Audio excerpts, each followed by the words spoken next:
The Naked DJs podcast, are they really naked? We know they expose themselves every day just so they can bring you the best of music. They like to stick it out there for everyone to hear. You can hear their podcast on Anchor.fm, YouTube, and any of your favorite podcast platforms. Welcome to the Living the Dream podcast with Curveball. If you believe, you can achieve.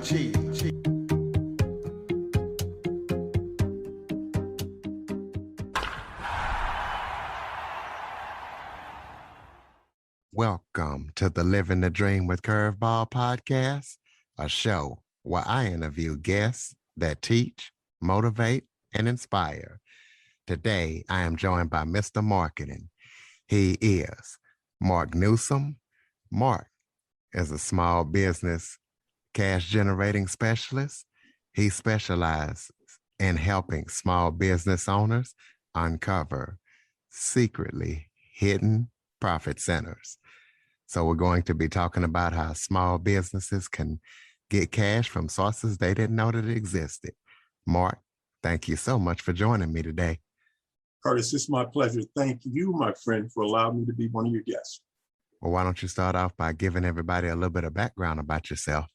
I'll be glad to do that. Ladies and gentlemen, let me condense it down. The short of it is, the early part of my life, I spent like maybe some of you are doing, and there's nothing wrong with that, working hard for other people, building their dreams. And I actually didn't even realize I was entrepreneurial until I read a salesmanship book back. I was in my early 20s, and I was working in this health spa called Gym and Swim in Phoenix, Arizona. And it's either Tempe or Phoenix, I can't remember. But anyway, I think it was Phoenix. But the short of it is, it was by a guy named Tom Hopkins, who was legendary in the salesmanship and motivational genre. And it was called How to Sell Anything to Anybody. And that title intrigued me because at the time I was working as a quote unquote, they called it consultant, but we were glorified, Curtis, salespeople. People came into the spa, and before we took them on a tour of the facility, we tried to sell a membership, a high end, and work your way down. Long story short, I wasn't because I didn't know how to do anything but talk. And that's not really what good salesmanship is about. So the short of it is that book, How to Sell Anything, I Can Sell You Anything by Tom Hopkins. I don't even know if it's still in print. That sort of, would say really, man, catapulted me into sales. And then I thought advertising and marketing were the same thing for years until I got turned on to some of the pros like Jay Abraham and Dan Kennedy and Joe Polish and, all these men and women who were popular now. They were popular offline first, and then, they gravitated to the internet like the rest of us. But the short of it is about, I'd say, my early 30s, I got the bug. I learned how to write really good curiosity-based copy, and that led me into direct response marketing. And ultimately, what really got me going, Curtis, I started writing articles and submitting them to different newsletters who were online. Those newsletter people invited me to be one of the speakers at their conferences. And that sort of took me forward from there to where I am right now. And I'm still sort of doing the same thing online, but now I'm doing it with guest podcasting, guest blogging, and that sort of thing. So tell us, you learned that there was a difference between marketing and advertising. Tell us what that difference is. Well, for me, here's what I'm saying. I hate to say this, Curtis, but we both know it's true. Ladies and gentlemen, I'm sad to tell you right now in your local market, now I don't know about internationally, but I know in America right now, the time we're going to invest together, local vendors, business people, service providers, small business, mid-sized business owners, they have invested large chunks of money in local primetime television and radio ads. And guess what? Because you and I are engaged here, we're not going to see or hear. But that money's still spent. Well, that's what we call traditional advertising. Marketing, on the other hand, try this. What if you could get in front of a targeted audience that wanted to hear what you had to say, and you didn't have to put them in a half Nelson. That's a wrestling term, to get them there. What do you think your odds are that you'll be able to be more successful in promoting or advertising or marketing, whatever it is you have? Well, that's what we're doing right now. It's called guest podcasting. Curtis has this fabulous audience. He's the host. I'm the guest. You're here because you're interested. A, you trust Curtis, and B, you're here to find out, well, what is this Mr. Marketing guy about? What does he offer? That's the difference. I'm not reaching in my pocket for a dime. Now, granted, it's costing me my all precious time. But the fact of the matter is, Curtis, when our session is over, guess what, my friend? I have another guest podcast behind me. And I had one yesterday. Now, what if I had to pay for all of this, like what, promotion and exposure? Well, that's advertising. You and I want to become astute marketers. And in my opinion, Curtis, that's the difference. Well, tell us, speaking of marketing, what are the most common marketing and promotional mistakes that you see small businesses make? Oh, my goodness, my friend. Ladies and gentlemen, first of all, I did not know he was going to ask that phenomenal question. But let me just put this out. I have a 50-page special report called The 10 Most Common Marketing Mistakes Small Business Owners Make and How to Correct Them. Now, I said that not so much to be promotional as to say, those 10 concepts that I cover in the book or PDF are the tip of the iceberg. Now, let me give you a couple specifically, Curtis. Now, Curtis, I want you to help me out. I want you to be my consumer for a minute in this example. And I'm going to show people, and I'd be willing to bet if we were on screen, meaning, the audience, you'd get 98 to 99% of the people nodding their head. Now, you tell me this, how does this sound? I got a local corner store, and every few days you stop in and, we chop it up a little bit. We're both big sports fans. And so we always got something to talk about, the COVID, politics, women, whatever. We always have something to chop it up about. But let's say you come in, you normally get a large coffee and 2 bagels and maybe something else. Put your money down. I take your money, give you your change, and you pretty much go about your work. That sounds about average, right? Right. That's the problem. Ladies and gentlemen, if you're running any type of retail store or service, you should always have 2 mechanisms working for it. The first one we call an upsell. Some people call it an add-on sale. Some people call it bump.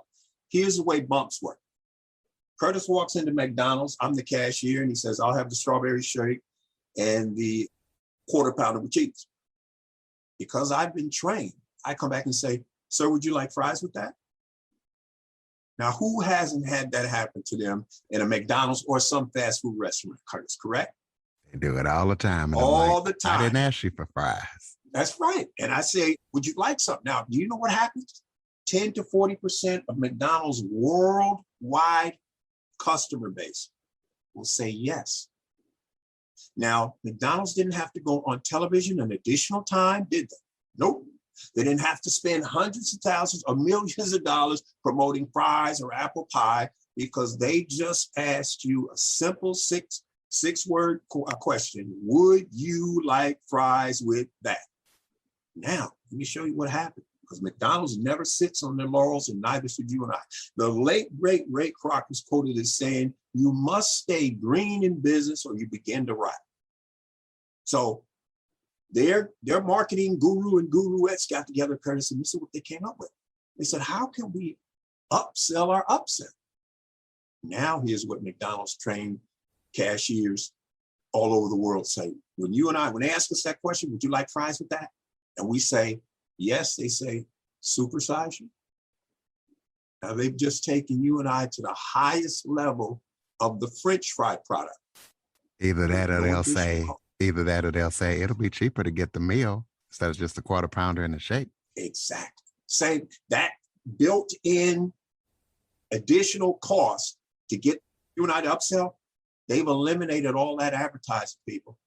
And that means higher profitability, higher demand for stock, bigger bonuses for the echelon of the company. Now, you and I don't have to think on that kind of scale. Here's what you and I should be doing as small business owners. you have what's we call a extremely time-sensitive bounce back offer. What the heck is that, Mark? You give them a little card, you put a date, 10 days out, not 10 business days. You look on the calendar 10 days out, and you say, when you return with this card, now follow psychology here. You give them a low, discount. Say you get 10% off on your first $40. Now follow this. However, just for dragging a friend who's at least 18 back with you, you automatically get something higher, 25, 30%, whatever makes sense. And your guest, they get what's called an OTO. What the heck is that, Mark? A one-time only offer, meaning before they leave the store, if they join your email list, say, I don't have email, we're going to get to that. They join your email list or they do something, but before they leave store, you give them an ethical bribe too.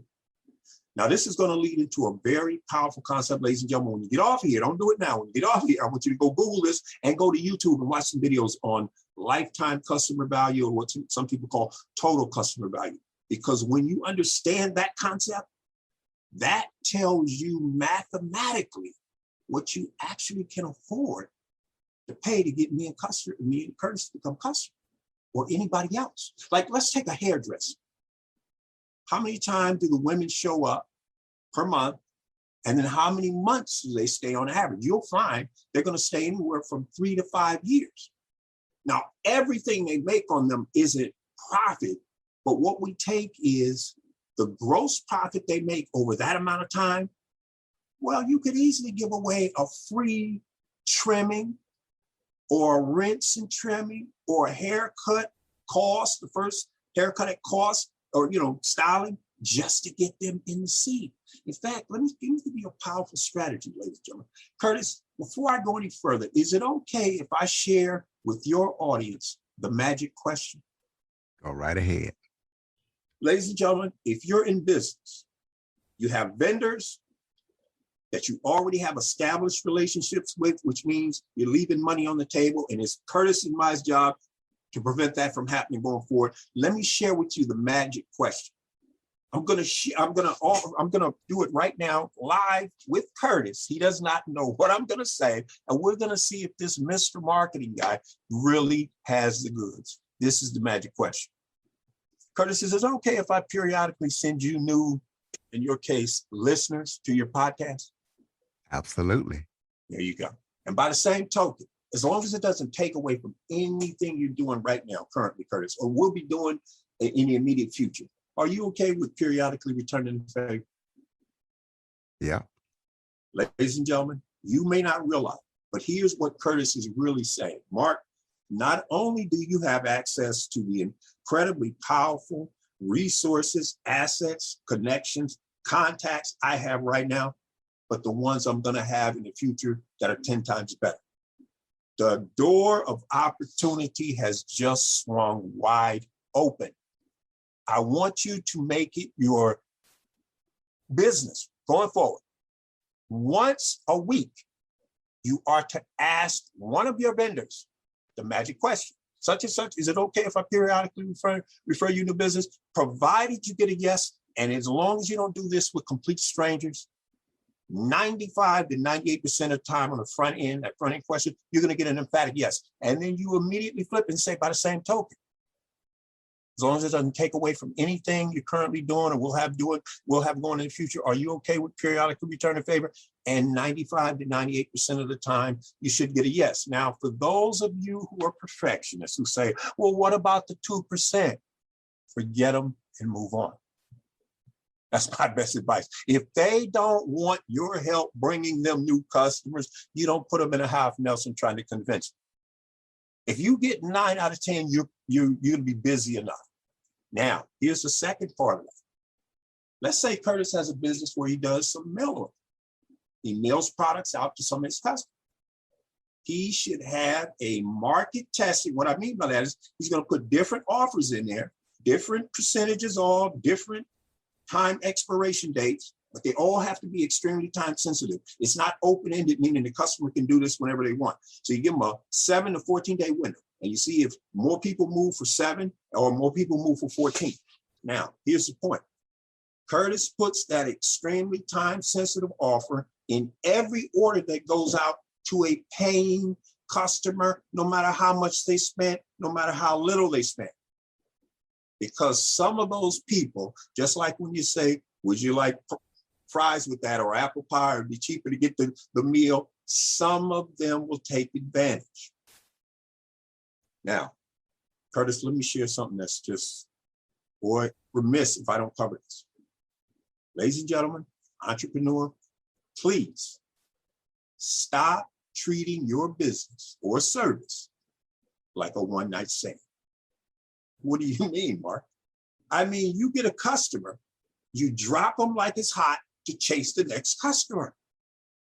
You're leaving a ton of money. Curtis, you got Curtis in the door, you spent $100.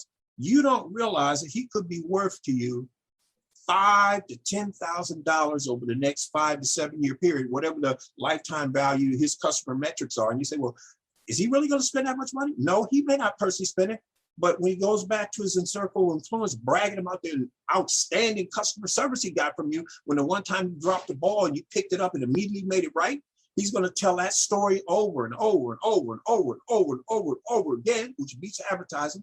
And he's going to refer, he may give you a written or video testimonial. He's worth a lot of value, but you drop him to go romance a new first-time customer.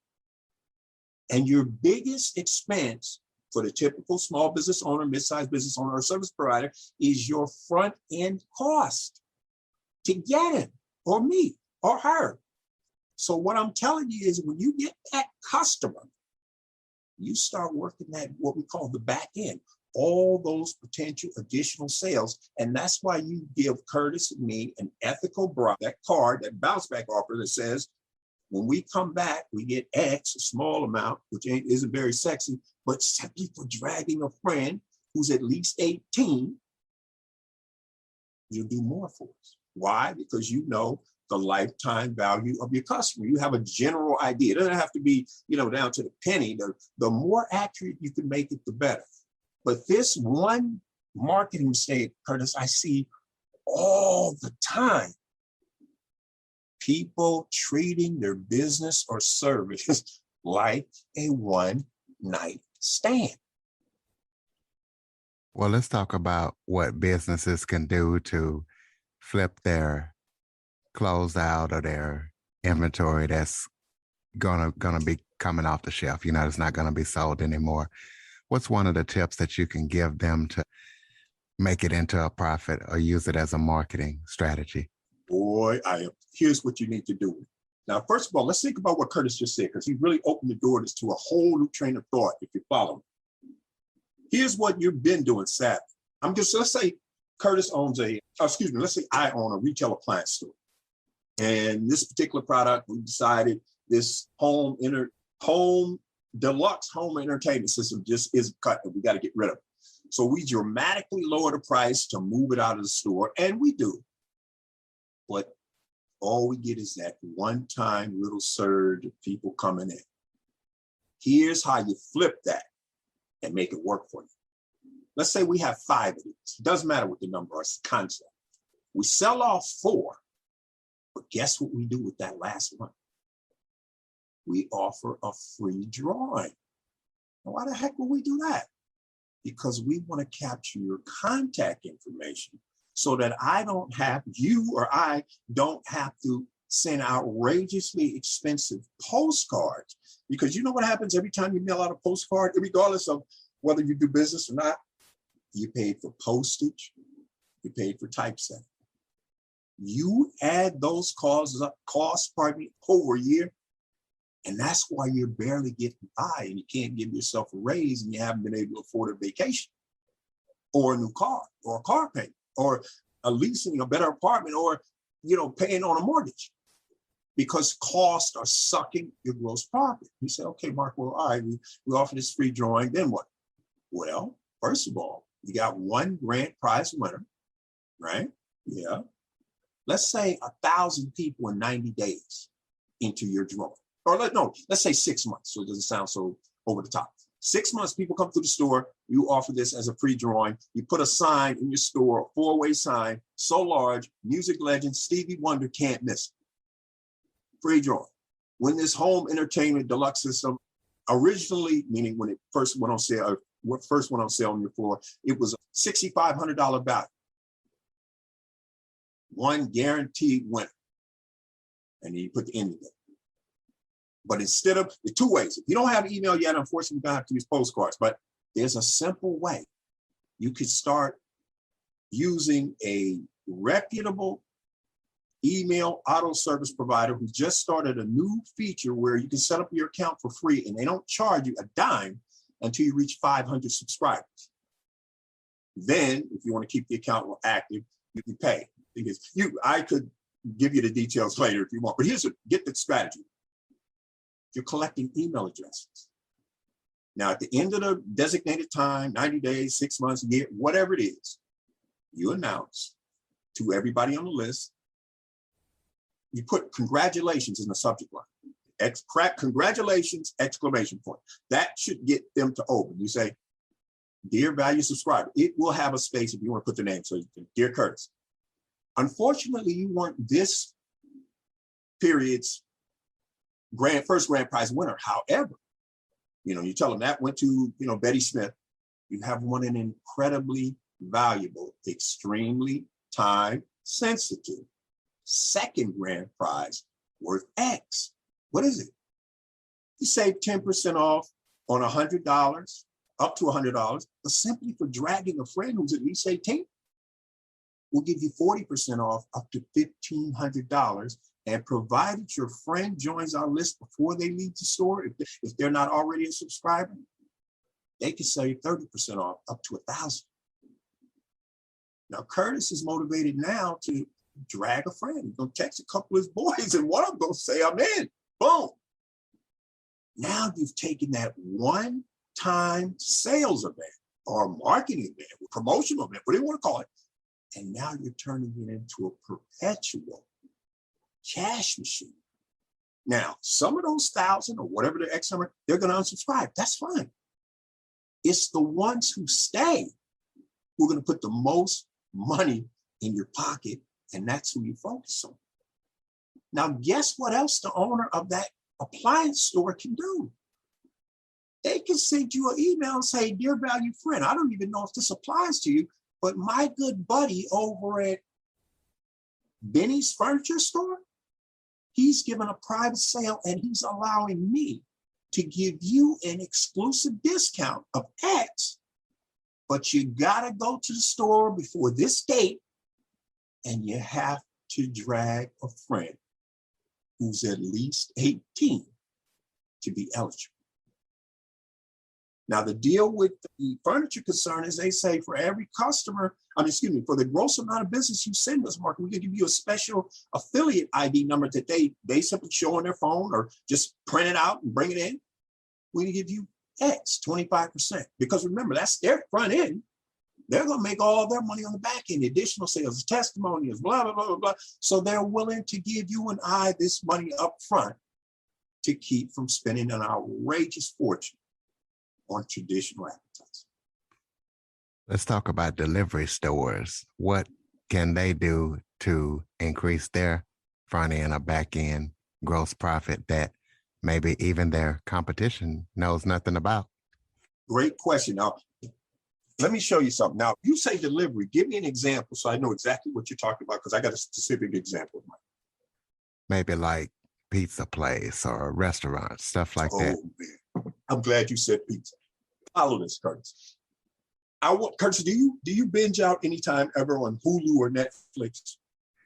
I do not, because I spend my time binging out on doing these interviews with great people like you. Well, okay. So we'll say it's me.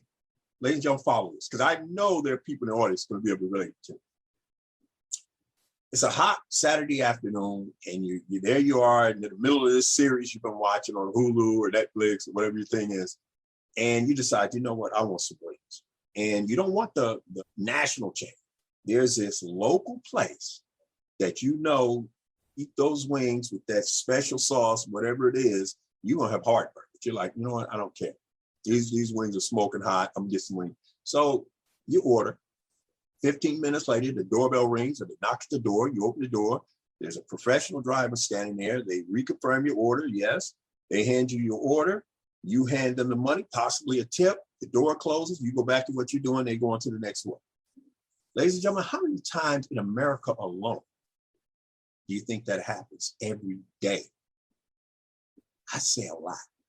Now, here's how that local pizza or Jamaican restaurant, Chinese restaurant, Mexican restaurant, or all of the above, this is how they add additional, or what I like to say, unlock additional revenue out of their business. And by the way, we're going to get to that, ladies and gentlemen. Don't worry. I got a really cool example for you. But to answer Curtis's question, to give you some concrete meat, what do you think? Let's say Curtis ordered this stuff and you tell me what's going to happen. Curtis opens the door. There's a professional driver standing there.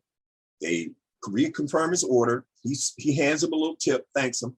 And on top of the box, taped to the box, is an envelope that's sealed. Now get this headline, Curtis. In parentheses, in red, big red, bold print, music legend Stevie Wonder couldn't miss. It says, "You, Y-O-U, definitely deserve this!" exclamation point.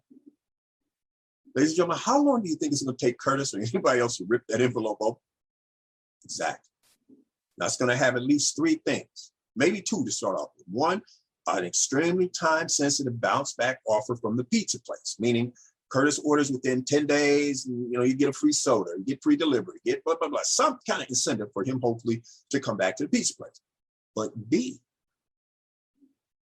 the envelope is going to have an M, which is for males, or a W for women, meaning whoever pays, that's who the envelope is going to, that's the envelope they get. So in this case of Curtis, a gentleman, there's going to be an extremely time-sensitive discount coupon to the retail appliance center and a bounce-back coupon from my pizza place. That's just a start.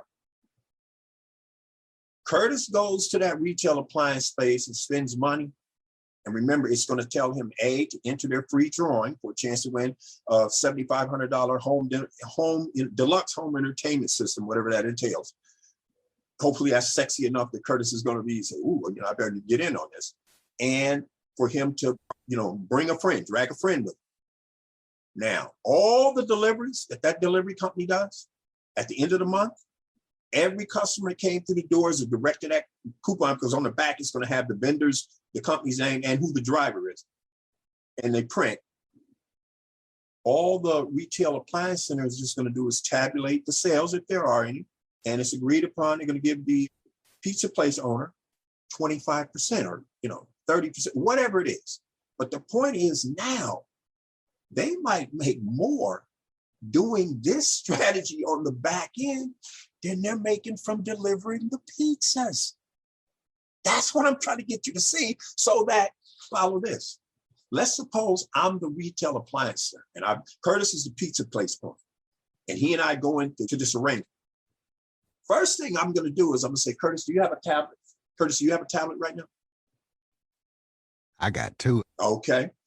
I'm going to say to Curtis, I want you to take a look at these state-of-the-art tablets. These just hit the market. Matter of fact, the general public doesn't even know about these yet. Curtis looks and says, "Ooh, man, that one right there for $1,200. That's hot." I said, "Well, you know what my hard cost is for that?" He's like, "No." I said, $400. He's like, "Really? You get that much markup in this stuff?" "Yeah." I said, "I'll tell you what. You and everybody that works for you full or part-time, I will set aside X number of these at my cost. You tell them no. They can come in and pick it up anytime they want. But if they come alone, then I'm only going to let them have $200 off if they want. Simply for dragging a friend, I'll let them have it at my cost of $400. Curtis is like, bet. So he tells us all his people, now, what do I have working for me that my major competitors don't? Powerful word of mouth. Curtis is bragging like crazy to friends, family, neighbors. "Yo, look at this new tablet. It ain't even in the market yet." They're like, "Oh, Curtis, where you get that?" I hand Curtis 50 of my extremely time-sensitive discount coupons. I give them every driver, every worker that wants in on this. Here's what I tell them. Every person that turns into a customer from these leads, the first 25, I'll pay you $100 each. As soon as you hit number 26, it doubles to $200. It's possible the driver could make more money doing this on the side than he or she makes per hour driving. Ladies and gentlemen, I hope you see this, because think about it. You say, well, wait a minute, Mark, why would they do that? Because if I don't do it, 2 blocks from where Curtis's house is, there's a billboard. And I'm paying $40,000 a month for that. I call it the alligator, because all it's doing is eating money. Unless there's a hot babe on a car, most guys drive past that thing and they don't even see it.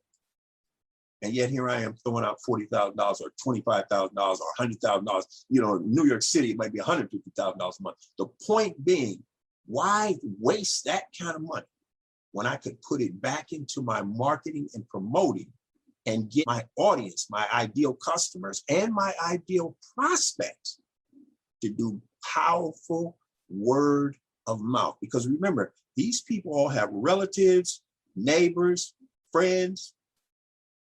They're going to yak it up. And Curtis, we go by the metric of everybody. People who are not even popular know at least 25 people. Of those 25, about 30% are primed to become customers right now of us or our competitors. And, and another 20% down the road, say within the next 6 months or less. This is ladies and gentlemen, any small business that delivers, that is not using this strategy, that's the equivalent of, in the wintertime when it's super cold, you got your window open, with the heat turned up. You're just losing money. Let's talk about any upcoming or current projects that you're working on that people need to know about. Oh my goodness. Ladies and gentlemen, there are several, but I'm going to share a website with you. This is not for everybody. You'll know who you are when you go to the website. It's, the www.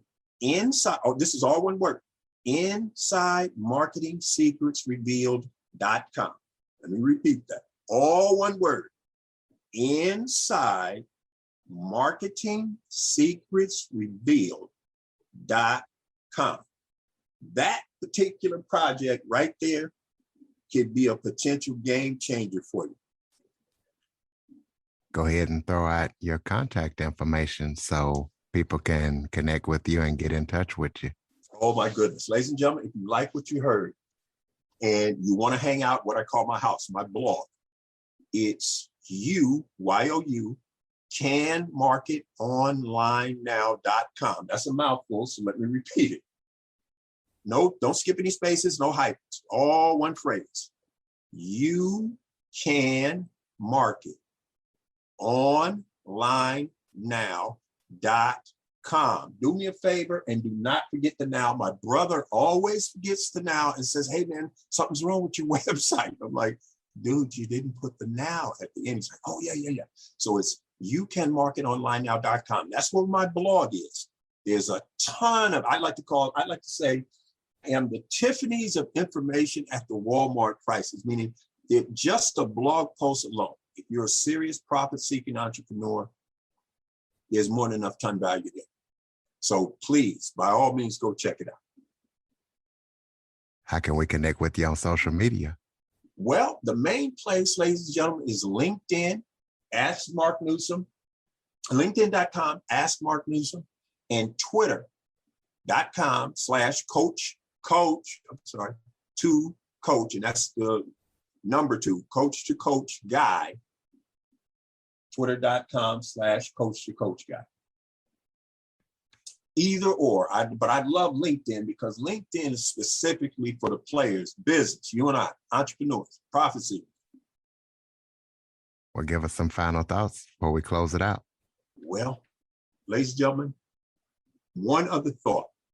I don't care if you're on or offline, start rocking email because it's going to save you a ton of money. It's going to free up your time. Let's say you only have 200 people on your list. I don't say that, to be tongue in cheek like that is small. What I'm saying is, how long would it take you and I to try to contact 200 people? Whereas you can write an email, push send, not that all 200 would open, but they'll all get it. And whatever percentage opens it, that's leverage. And as a final thought,